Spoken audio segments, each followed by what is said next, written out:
Untuk membantu masyarakat korban kebakaran Borobudur, pemerintah menyiapkan 2 posko yang berada di Gedung Wanita dan juga Gedung KLK. Upacara peringatan Hari Kesaktian Pancasila 1 Oktober 2021 diperingati di Fak-Fak.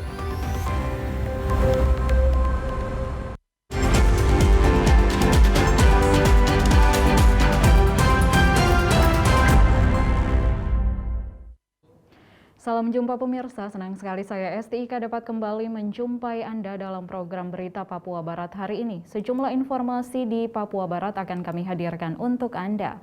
Inilah berita selengkapnya. Pemirsa, untuk membantu masyarakat korban kebakaran Borobudur, pemerintah menyiapkan 2 posko di Gedung Wanita dan juga Gedung KLK. Sedangkan masyarakat yang tinggal di daerah Taman Jokowi akan dipindahkan ke 2 posko tersebut agar semua dapat terdata dengan baik.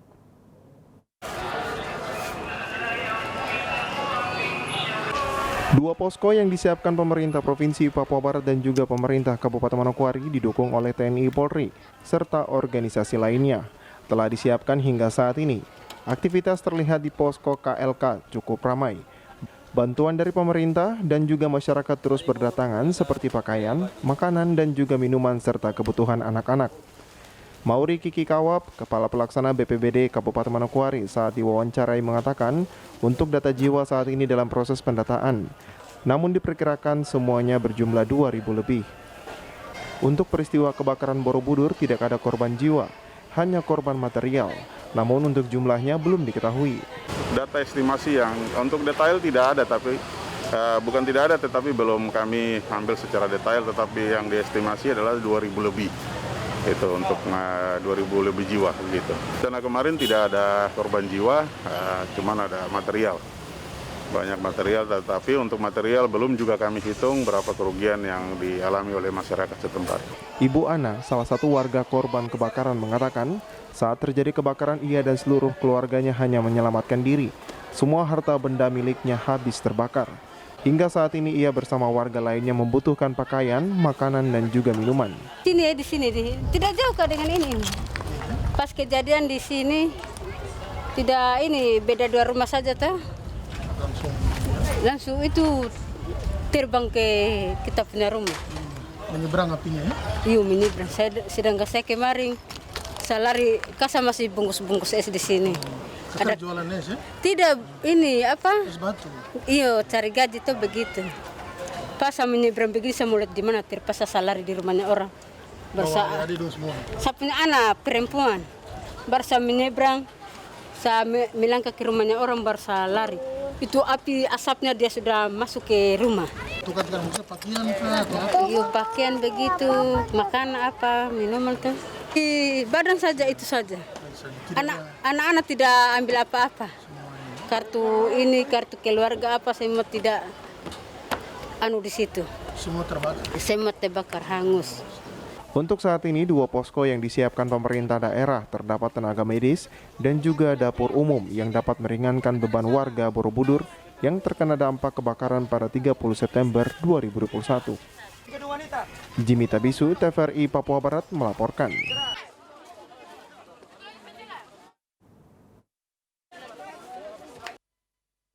Gus Mandacan bersama Pangdam 18 Kaswari dan Kapolda Irjen Pol Tornagogo Sihombing pada Kamis sore kemarin mendatangi lokasi kebakaran yang menghanguskan 300 unit rumah di Borobudur, Kelurahan Padarni.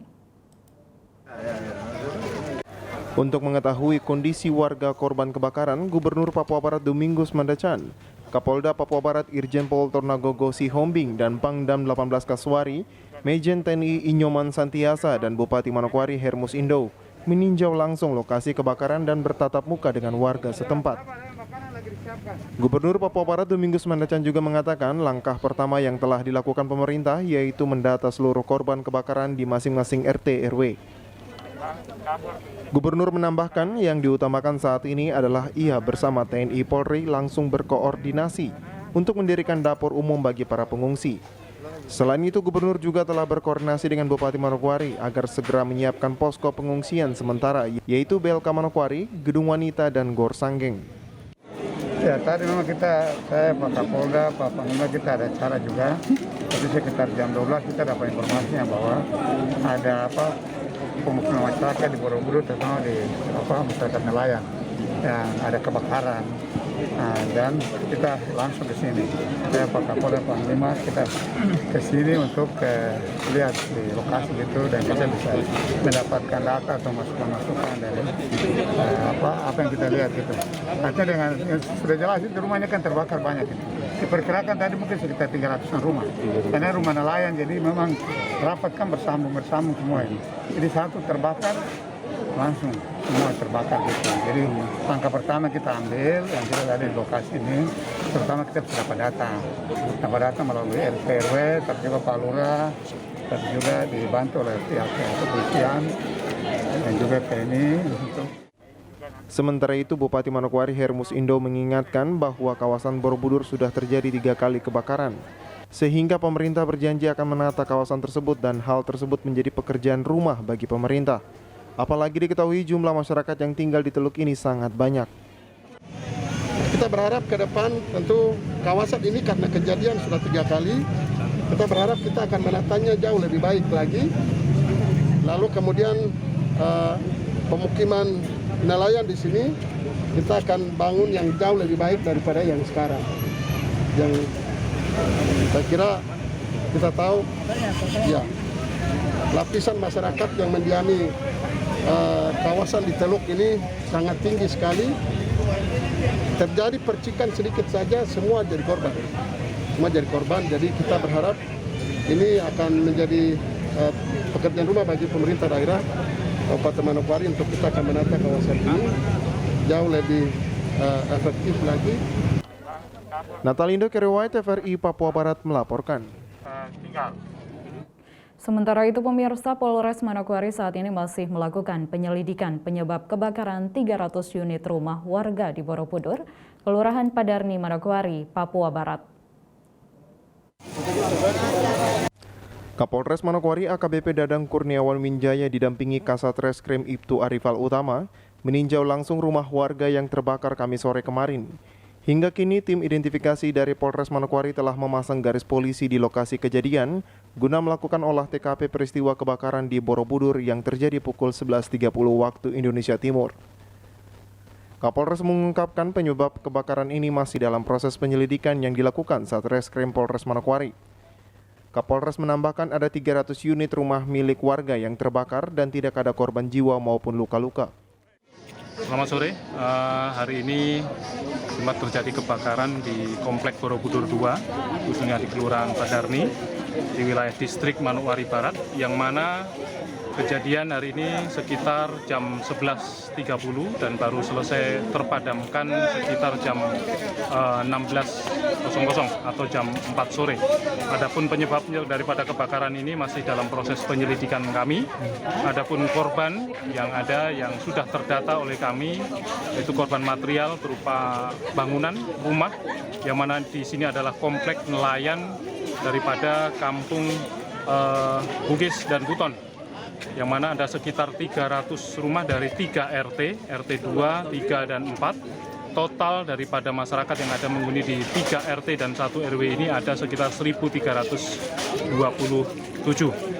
Mereka sekarang sedang mempersiapkan ataupun memperbaiki ataupun menyiapkan posko yang ada di samping, dibantu dari BPD Pemda Manokwari dengan Polres Manokwari dengan seluruh masyarakat untuk menampung sementara dan memenuhi kebutuhan sementara bagi para pengungsi ataupun masyarakat yang terdampak akibat kebakaran hari ini. Demikian. Untuk dugaan sementara bagaimana untuk kebakaran? Dugaan sementara memang masih dalam penyelidikan, kemungkinan nanti akan kami sampaikan. Yang jelas kondisi perumahan di sini semuanya materialnya adalah material kayu dan semuanya berdiri panggung di atas laut. Memang terjadi ada sekitar 3-4 jam proses daripada pemadamannya, tidak bisa cepat dikarenakan memang posisi lokasi daripada kebakaran tersebut susah untuk digapai daripada mobil pemadam kebakaran maupun dari instansi lain maupun dari masyarakat, sehingga pemadaman dilakukan oleh spontanitas masyarakat di Kampung Borobudur sendiri. Sementara itu, Lurah Padarni Rifki Agriansa Setiadi mengatakan, Untuk jumlah penduduk korban kebakaran di Borobudur mencapai 1.000 kepala keluarga dengan 3 RT dan 1 RW. Sedangkan untuk jumlah jiwa kurang lebih mencapai 2.000 orang. Rifki mengatakan untuk pelayanan kesehatan dan makanan bagi korban kebakaran sejauh ini telah disiapkan oleh pemerintah. Kami sementara masih dalam proses pendataan. Nanti kami sampaikan. Namun untuk jumlah penduduk kurang lebih ada hampir 1.000 kartu keluarga. Jadi ini ada 3 RT dan ini di RW 3. Kurang lebih ada 1.000 kakak. Jadi untuk jiwa kurang lebih 2.000 yang terkena dampak musibah kebakaran. Pada prinsipnya kami kelurahan dengan tim semua lagi mendata. Yang penting pengungsi ini masuk dulu ke fasilitas karantina baru kita data. Itu yang lebih akurat. Kalau sekarang ini kan masih kiri kanan, ada yang di Perikanan, di Anggrem, di mana-mana. Kita berharap tadi Pak Bupati sudah sampaikan anak bayi dan ibu-ibu lansia bisa di fasilitas karantina. Nanti yang dewasa di tempat yang tadi kita sudah tinjau untuk menjaga perahu-perahunya mereka yang masih ada di sini. Saat ini korban yang terdampak musibah dari kebakaran ini telah mengungsi tidak jauh dari lokasi kejadian dan ditangani oleh BPBD maupun dibantu oleh TNI Polri yang memasang tenda bagi para pengungsi di sekitar kompleks Borobudur. Natalindo Keriwai, TVRI Papua Barat melaporkan. Persatuan Wartawan Indonesia atau PWI Provinsi Papua Barat bersama beberapa organisasi melakukan penggalangan dana sebagai rasa empati terhadap warga Borobudur yang sedang dilanda musibah kebakaran. PWI Papua Barat bersama wartawan di Manokwari turun ke jalan melakukan aksi donasi penggalangan dana di perempatan lampu merah Haji Bauwosi. Aksi galang dana dari warga Manokwari diharapkan dapat meringankan beban warga korban kebakaran rumah di Kompleks Borobudur yang terjadi pada Kamis 30 September 2021 kemarin. Ketua PWI Papua Barat Bustam kepada wartawan usai aksi penggalangan dana mengatakan, aksi yang dilakukan para wartawan dan masyarakat di Manokwari untuk memberikan bantuan sukarela serta membantu korban yang mengalami musibah kebakaran. Menurut Bustam, penggalangan dana yang dilakukan ini terlepas dari profesi wartawan, meskipun sesibuk apapun, namun ini bentuk solidaritas wartawan di Manokwari. Ini kita Persatuan Wartawan Indonesia Provinsi Papua Barat turun ke jalan melakukan aksi peduli kemanusiaan. Hari ini kita ketahui bahwa kemarin ada kebakaran dahsyat yang cukup melanda banyak ribuan jiwa yang terkena dampak. Itu bantuan masyarakat segera. Jadi kami lakukan aksi ini, aksi spontanitas kita, supaya kami bisa memberikan bantuan kepada warga saudara-saudara kita yang saat ini tertimpa musibah. Kurang dari 1 jam dana yang terkumpul mencapai Rp4.800.000. Busta menyebutkan dana tersebut akan langsung dibelanjakan terutama diprioritaskan bagi kebutuhan anak-anak bayi dan perempuan yang langsung didistribusikan ke lokasi pengungsian hari ini juga. Kita lakukan aksi kemanusiaan yang terhimpun dari donasi itu 4.800.000. Jadi nanti kita akan tambahkan dengan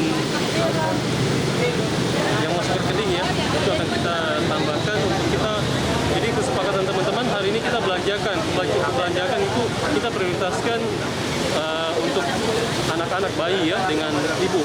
Jadi itu yang kita prioritaskan pertama, yang segera kita belanjakan dan kita drop ke lokasi pengungsian. Aksi penggalangan dana yang dilakukan Persatuan Wartawan Indonesia PWI Papua Barat direncanakan akan kembali dilakukan Sabtu 2 Oktober 2021 besok.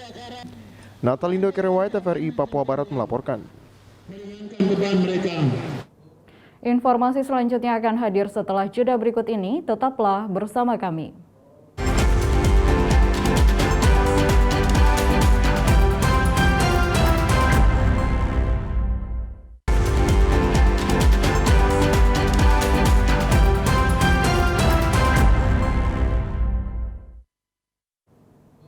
Terima kasih Anda masih bersama kami. Pemirsa, peletakan batu pertama pembangunan gedung Sekretariat PBNU Papua Barat, Gubernur Papua Barat Domingus Mandacan menghimbau kerukunan umat beragama di Papua Barat akan terus dibangun.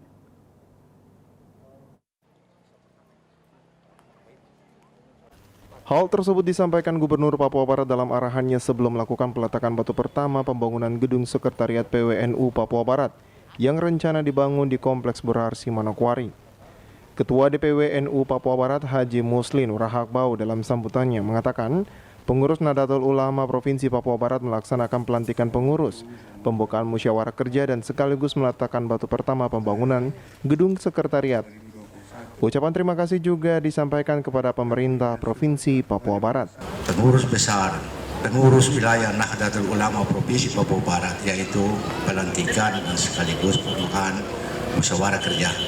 Dan sekaligus juga pada hari ini Allah memberikan kepada kami nikmat panjang umur, nikmat kesehatan, sehingga kami dapat bersama-sama bersama Bapak Gubernur Provinsi Papua Barat meletakkan batu pertama pembangunan gedung sekretariat pengurus wilayah Nahdlatul Ulama. Saya tidak panjang-panjang karena ini waktunya juga mataharinya sangat keras, dan terima kasih saya yang sebesar-besarnya kepada Bapak Gubernur Provinsi Papua Barat yang begitu peduli memperhatikan semua organisasi kemasyarakatan maupun keagamaan. Pada hari ini kami juga mendapat bantuan dari Bapak Gubernur untuk dapat melaksanakan pembangunan gedung sekretariat pengurus wilayah Nahdlatul Ulama Provinsi Papua Barat. Kira-kira itu yang kami. Gubernur Papua Barat dalam sambutannya mengatakan pembangunan rumah ibadah dan juga gedung organisasi keagamaan merupakan program prioritas pemerintah Provinsi Papua Barat untuk membangun kerukunan umat beragama di Papua Barat. Baik, kita hari ini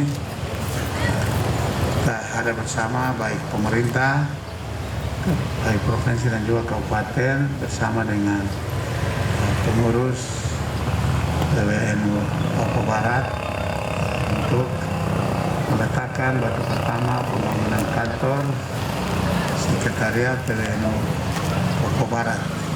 Dengan demikian perlu disampaikan ke kita semua, pemerintah Provinsi Papua Barat dengan semangat membangun hati, mempersatukan yang kasih, kita wujudkan Papua Barat aman, sejahtera dan bermartabat.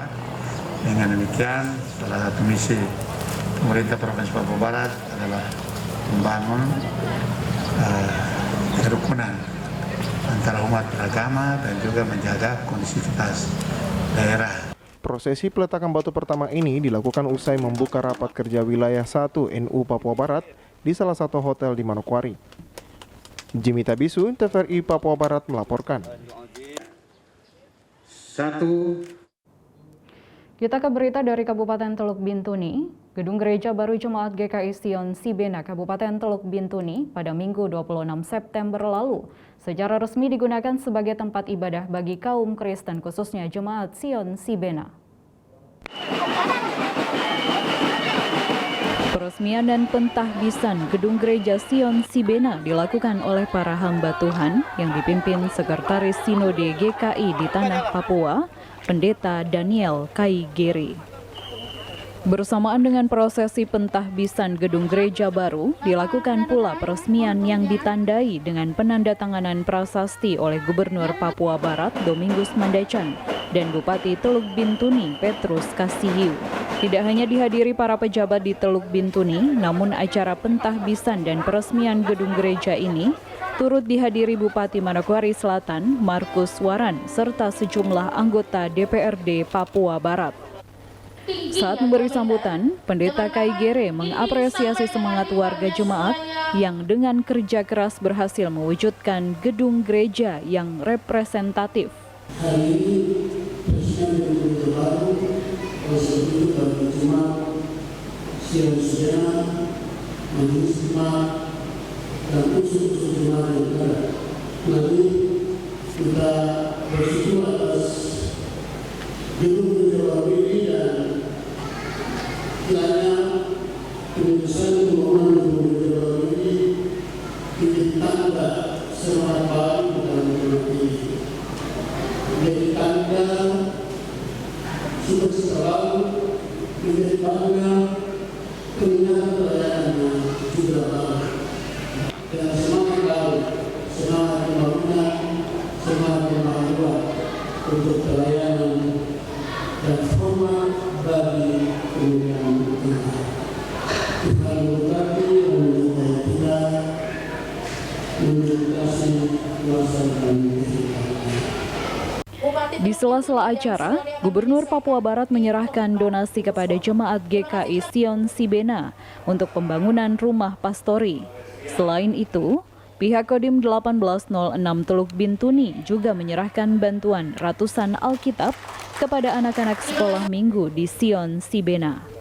Dari Teluk Bintuni, Valentino Wanma, TVRI Papua Barat melaporkan. Gubernur Papua Barat Domingus Mandacan mengapresiasi perjuangan jemaat GKI Sion Sibena dalam membangun gedung gereja yang semula beratap sagu hingga kini berdiri dengan gaya arsitektur modern. Pernyataan ini disampaikan Gubernur saat berkesempatan memberi sambutan pada acara peresmian dan pentahbisan gedung gereja GKI Sion Sibena Minggu 26 September 2021. Dikatakan Gubernur, komitmen yang ditunjukkan jemaat sejak lama menjadi berkat bagi generasi sekarang yang bisa menikmati hasil perjuangan para pendahulu. Oleh karenanya, Gubernur mengajak seluruh jemaat Sion Sibena untuk mensyukuri apa yang telah diterima sebagai berkat Tuhan yang begitu luar biasa. Saya mengucapkan apresiasi dan penghargaan, terima kasih luar biasa ya jemaat GKI Sibena, luar biasa, mereka beriman luar biasa.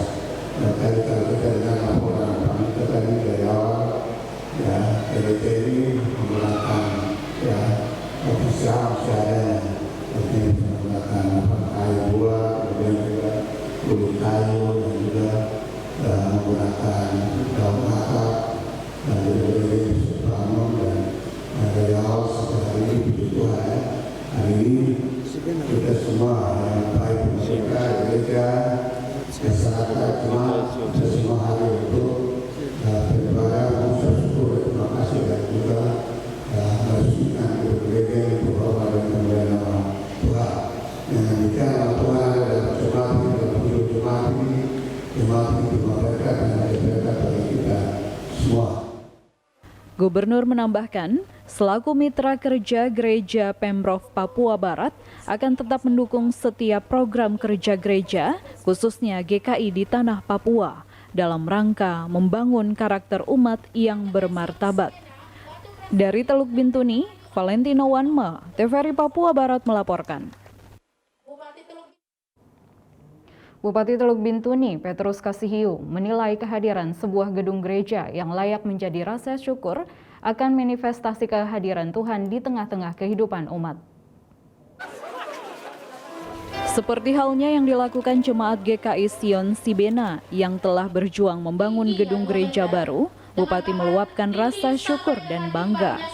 Bupati menilai kegigihan jemaat Sion Sibena menyelesaikan rumah Tuhan menjadi bukti bahwa umat Kristen di Sion Sibena sangat rindu untuk memiliki gedung gereja yang layak. Bupati pun menyampaikan terima kasih sebab dengan hadirnya satu lagi tempat ibadah yang layak di tengah-tengah masyarakat semakin mempererat kerukunan umat beragama di daerah yang mengenal filosofi agama keluarga. Ini suatu kebanggaan bersama, satu kerja keras kita bersama, ya kami dari pemerintah hanya membantu, tetapi yang bisa menyelesaikan adalah panitia dan jemaat, dan ini akan menjadi gereja GKI Papua yang juga akan menjadi simbol kehadiran Tuhan di tengah-tengah kita. Kita berterima kasih karena dari waktu ke waktu dengan kemampuan APBD yang ada, kita bisa sedikit demi sedikit membantu semua agama untuk mulai bergiat membangun sarana-sarana agama. Kita berharap kota Bintu ini kota yang berciri khas religius. Dan ini menjadi lambang kebersamaan karena Teluk Bintu ini kita beragam. Kita ini sering mengatakan agama keluarga, sehingga itu menjadi satu mutiara yang kita jaga dari waktu ke waktu. Guna menjaga tataan hidup masyarakat Teluk Bintuni yang sangat kental dengan filosofi agama keluarga, Bupati menegaskan Pemda Teluk Bintuni di bawah kepemimpinannya akan tetap mengakomodir kepentingan keagamaan dalam mewujudkan visi dan misi Kabupaten Teluk Bintuni. Dari Teluk Bintuni, Valentino Wanma, TVRI Papua Barat melaporkan. Informasi selanjutnya akan hadir setelah jeda berikut ini, tetaplah bersama kami.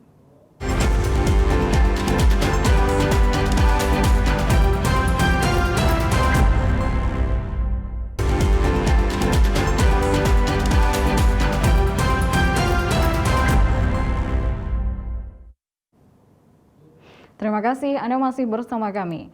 Pemirsa, upacara peringatan Hari Kesaktian Pancasila pada 1 Oktober 2021 diperingati di Fakfak. Upacara berlangsung di halaman parkir Pemda Fakfak. Dalam sambutannya, Bupati Fakfak Untung Tamsil meminta perhatian dari semua pihak guna membaktikan diri kepada bangsa dan negara agar dapat melaksanakan tugas dan tanggung jawab sebagai ASN dan memberi pelayanan yang terbaik. Ini juga sebagai pemerintah dan selaku bupati juga wakil bupati, dan kami ingin menyampaikan bahwa ke depan kita punya tanggung jawab yang cukup berat untuk membangun daerah ini. Kita punya tanggung jawab untuk bagaimana memberikan perhatian terhadap masalah pandemi ini. Oleh karena itu, sebagai ASN, sebagai guru, sebagai tenaga medis, sebagai insan kehidupan kita saat ini, mari sama-sama Bapak Ibu kita memberikan pelayanan-pelayanan terbaik kepada bangsa dan negara kita. Upacara memperingati Hari Kesaktian Pancasila dihadiri Danrem 182 Jasira Onim, Kolonel Jusak Prastisia Girsang, Dandim 1803 Fakfak, Kapolres, Kajari Fakfak, Ketua DPRD Siti Rahma Hegemur, Sekda Alih Baham Temong Mere dan jajaran ASN Pemda Fakfak. Dari Kabupaten Fakfak, Frans Tamayela, TVRI Papua Barat melaporkan. Mensyukuri berkat Tuhan atas bertambahnya usia Persekutuan Wanita ke-54 tahun, para ibu-ibu Jemaat Sanggeng menggelar ibadah syukur yang bertempat di Gereja GKI Sion Sanggeng pada Kamis 30 September 2021 kemarin. Kamis 30 September 2021 kemarin bertempat di gedung Gereja Jemaat GKI Sion Sanggeng. Kaum ibu dan wanita yang tergabung dalam Persekutuan Wanita Jemaat Sion Sanggeng menggelar ibadah syukuran yang dipimpin Ibu Pendeta Maya Beta Ubun STH di bawah sorotan tema Datanglah Kerajaanmu. Dalam refleksi firman-Nya, Pendeta Maya Beta Ubun mengatakan bahwa persekutuan kaum wanita harus tetap menjaga kebersamaan, menjaga kesetiaan dalam mewujudkan kerajaan Allah dalam kehidupan sehari-hari serta kehidupan pelayanan. Jemaat GKI Sion Sanggeng dan yang kami kasihi semua kita anggota PW Jemaat GKI Sion Sanggeng. Ada dua hal yang dapat kami sampaikan. Yang pertama, selamat ulang tahun. Dengan harapan tema dan subtema kita menjadi wujud kita bersama. Kita berseru datanglah kerajaan-Mu, itu yang membaca. Di tengah ketemu keluarga, jemaat dan masyarakat. Sekali lagi, selamat ulang tahun PW GKI Sion Sanggeng. Yang kedua, pesan kita bersama bahwa kita bersama-sama dalam persekutuan pelayanan dan juga kesaksian tetap bersama-sama untuk mewujudkan kerajaan Allah di tengah tantangan yang kita hadapi. Kita percaya bahwa setia dan setia kita bagi Tuhan, Tuhan akan menyatakan berkat-Nya melebihi apa yang kita pikirkan. Maka perayaan hari ini membawa kita melangkah bersama-sama untuk pekerjaan Tuhan, dan pada akhirnya pekerjaan Tuhan akan memberkati kita semua. Selain itu, Ida Wader selaku Koordinator PW Klasis mengatakan, dengan berpedoman pada visi misi Persekutuan Wanita GKI di Tanah Papua, yaitu Kerajaan Allah dalam persekutuan bersaksi dan melayani, sehingga diharapkan kaum wanita dalam persekutuan wanita agar tetap setia dan bersama-sama menjadi contoh bagi keluarga dan juga jemaat. UPW kita ini tema datanglah kerajaanmu. Subtema melalui UPW Jemaat PKI Sion Sanggen ke-54. PW terus menghadirkan tanda-tanda kerajaan Allah bagi keluarga, jemaat, dan masyarakat. Kita lihat lagi visi PW PKI skala Papua. Visinya kerajaan Allah dalam hidup bersekutu, bersaksi dan menjalani. Misi adalah menjadi ibu yang taat melihara, cakap mengajar, hidup bijaksana, suci, setia, dan penuh kasih kepada Tuhan. Ini adalah visi dan misi PWKI. Itu semua adalah rahmat dari Tuhan yang Maha Kuasa. Dalam perayaan ibadah syukur hari ulang tahun ke-54 tahun PW Sion Sanggeng, juga diberikan bingkisan bagi para janda serta bingkisan hadiah bagi para pemenang lomba hias tumpeng. Jeffrey Arizona, TVRI Papua Barat melaporkan.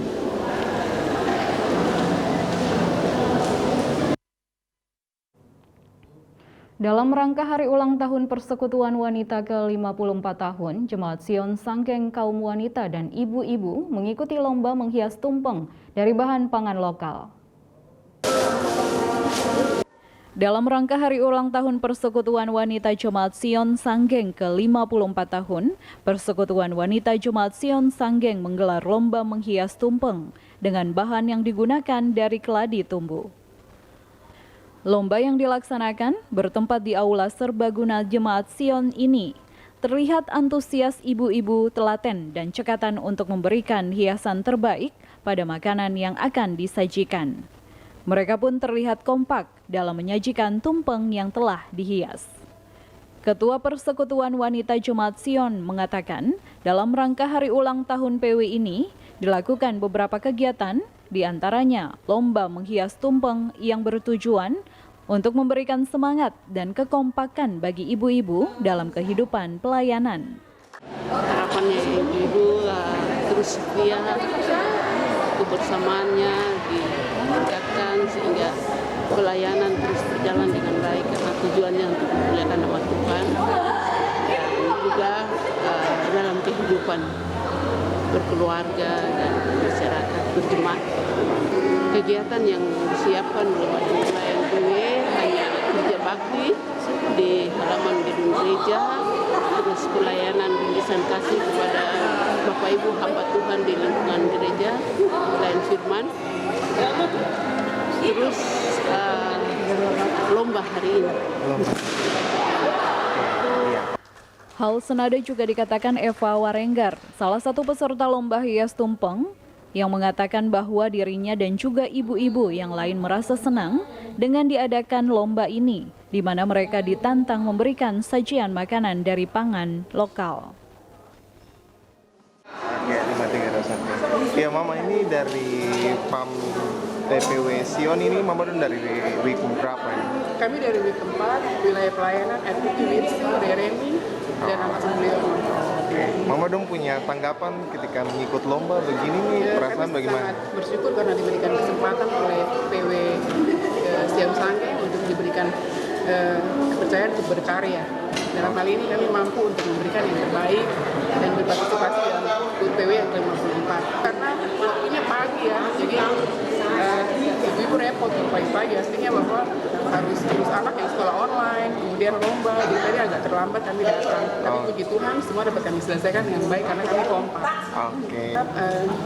Ke depan PW PKI Sion Sanggeng bisa memberikan pelatihan seperti begini karena tidak semua kami bisa membuat tumpeng dan menata tumpeng seperti ini. Kami berharap ke depan ada pelatihan khusus yang dibuat agar kami semua perempuan-perempuan Papua juga bisa untuk berkarya membuat tumpeng terutama dari bahan lokal. Jeffrey Arizona, TVRI Papua Barat melaporkan. Tim Kasuari Pegunungan Arfak berhasil menyabet juara pertama pada Liga berjenjang umur 14 tahun dalam perebutan Piala Gubernur Papua Barat pertama yang berlangsung di Kabupaten Teluk Wandama pada tanggal 15 September hingga 20 September 2021. Salam sejahtera untuk kita sekalian yang Liga berjenjang usia 14 tahun dan usia 16 tahun dalam memperebutkan Piala Gubernur Papua Barat diikuti oleh 5 kabupaten di Papua Barat. berhasil keluar sebagai juara pertama untuk usia 14 tahun dalam tim Kasuari dari Pegunungan Arfak. Dengan demikian, tim Kasuari usia 14 tahun berhak mewakili Papua Barat dalam ajang nasional memperebutkan Piala Menpora yang akan digelar pada bulan November 2021. Liga berjenjang yang berlangsung di Kabupaten Teluk Wendama itu diikuti oleh 5 kesebelasan, yaitu Kabupaten Manokwari, Manokwari Selatan, Pegunungan Arfak, Teluk Bintuni, dan Teluk Wendama. Dalam laporannya di hadapan Bupati Pegunungan Arfak, manajer tim Kasuari Helen Frinda Dewi mengatakan, tim SSB Kasuari ini baru terbentuk pada bulan Juni 2021. Namun mereka sudah mahir menguasai bola dan akhirnya berhasil menyabet juara pertama dan ketiga. Dengan memperebutkan Piala Gubernur sebagai juara pertama untuk Liga Berjenjang U14 tahun dan juara ketiga untuk Liga Berjenjang U16 tahun. Pada kesempatan yang baik ini pula, Bapak Bupati, izin kami laporkan, kami akan dipercayakan untuk mewakili Provinsi Papua Barat. Dalam hal ini kami atas nama Kabupaten Pegunungan Arfak untuk terus maju berlaga di ajang nasional memperebutkan Piala Menpora yang rencananya dijadwalkan pada bulan November tahun 2021. Untuk itu pada kesempatan yang baik ini kami tetap akan menghadap ke Bapak Bupati dengan nama besar yang kami bawa dari Kabupaten Pegunungan Arfak. Bapak Bupati, jujur saja kami sampaikan bahwa SSB Kasuari ini baru berumur 3 bulan. Baru lahir 3 bulan pada bulan Juni lalu. Dan puji Tuhan kami bisa berlaga melawan 5 kabupaten yang saat itu berlaga di Kabupaten Teluk Bintuni. Dalam kesempatan itu, Bupati Pegunungan Arfak Yosia Saroy menyampaikan penghargaan kepada tim Kasuari beserta dengan ofisial yang boleh berhasil menjuarai Liga Berjenjang usia 14 tahun dan usia 16 tahun. Hal ini tentunya akan mengangkat nama baik pemerintah Kabupaten Pegunungan Arfak. Menurut Bupati, sekalipun belum ada campur tangan pemerintah Kabupaten Pegunungan Arfak dalam keikutsertaan tim Kasuari dalam Piala Gubernur, namun pemerintah daerah berterima kasih atas prestasi yang telah diraih. Untuk itu nantinya dalam kejuaraan di tingkat nasional, pemerintah Kabupaten Pegunungan Arfak akan mengupayakan membantu tim Kasuari lewat dukungan dana agar prestasi ini dapat kembali diraih di tingkat nasional, sehingga dapat mengharumkan nama Kabupaten Pegunungan Arfak dan Provinsi Papua Barat. Dan masyarakat Kabupaten Pegunungan Arfak menyampaikan penghargaan dan terima kasih yang sebesar-besarnya kepada tim dan juga manajer, coach atas kerja keras membawa nama baik pemerintah Kabupaten Pegunungan Arfak. Saya menyampaikan terima kasih yang tak terhingga karena kami tidak ada campur tangan sepersen pun, tetapi nama baik Kabupaten Pegunungan Arfak bisa diangkat melalui sepak bola usia 14 tahun dan juga 16 tahun untuk merebutkan Piala Gubernur Papua Barat. Dari Pegunungan Arfak, Yusuf Tandi, TVRI Papua Barat melaporkan. Informasi tadi sekaligus menutup jumpa kita dalam program berita Papua Barat hari ini. Kami tetap mengajak Anda untuk mencegah penyebaran COVID-19 dengan cara memakai masker, mencuci tangan pakai sabun dengan air yang mengalir, menjaga jarak, menjauhi kerumunan, serta membatasi mobilitas, dan bersedia divaksin sesuai kebijakan pemerintah. Indonesia pulih karena aku, Indonesia pulih karena kamu, Indonesia pulih karena kita. Dan mewakili kerabat kerja yang bertugas, saya STI mengucapkan terima kasih dan sampai jumpa.